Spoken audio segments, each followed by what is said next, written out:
అంటే అన్నారంటారు గాని కొందరు డ్రైవర్లు చేసే కథలు కూడా గట్లనే ఉంటాయి అబ్బా. కర్నూలుది, షేవెళ్ళది, ఇంకా ఆడాడ చిన్న చిన్న బస్సు టక్కర్లు అయితేనే ఉన్నాయి వరుస పెట్టి. అయినా కూడా బుద్ధి జ్ఞానం వస్తట్లేదు కదా. ఏంది పిల్ల గంత గరం కావర్తివని చూస్తురా? మరి లేకుంటే ఏందుల్లా ఈ మోతవారి పనులు చూడు ఎట్లున్నాయో. చూసిరా ఎంత చక్కదనంగా స్టీరింగ్ ముంగట పెట్టుకొని ఫోన్ చూస్తుండో. గంతగానం ఇంపార్టెంట్ ఏమున్నదన్నా? అరే బిగ్ బాస్ షోనా? చూడు చూడు బాగా చూడు. జర కళ్ళ అటు ఇటు తిప్పినా ఏ టాస్క్ ఏమైతుందో అర్థం కాదు. మంచిగా చూడు. థూ, ఇంతనాన్ని ఉండాలి సిగ్గుశరాలు. పైసలు పెట్టుకొని మరి పానాలు తీసుకున్నాడంటే గిదే కావచ్చులే. మళ్ళా సారేమన్నా 20-30 స్పీడ్లుండా అంటే అది కాదు.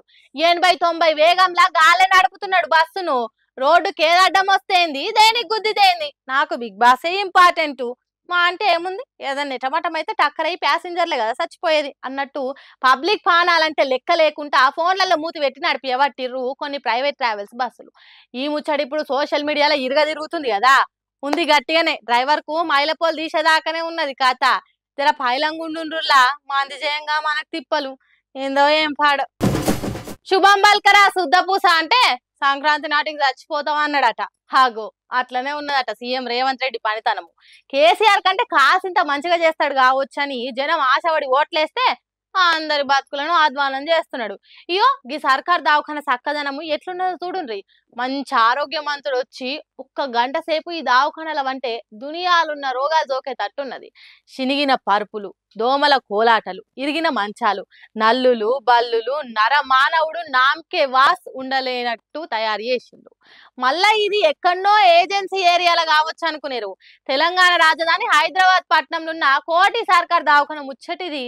ముక్కు జీదుకుంటనో, మూలుకుంటనో, ఒంట్లే సత్తువ లేకనో, సావు బతుకుల నడుమనో ఈ దవాఖానకు వస్తే ఈ పరుపులే సూపర్ స్పెషాలిటీ బెడ్డులు. మోరిల మురికి వాసనలే స్వచ్ఛమైన ఆక్సిజన్ వాయువు. చెవ్వు కాడ జేరి గుయ్యి గుయ్యి అనే దోమల సప్పుడు స్కానింగ్ మిషన్లు. నల్లులు వీడ్చుకునే రక్తాలే బ్లడ్ టెస్ట్లు అనుకునే తట్టు తయారు చేసిండ్రు దవాఖానను. అంతా పైవాడి దయ అన్నట్టు ఈ తిరిగి ఆసుపత్రులను తయారు చేసిన పుణ్యము మన సీఎం రేవంత్ రెడ్డికే దక్కుతుందట. ఎంతైనా గ్రేట్ లీడర్ కదా.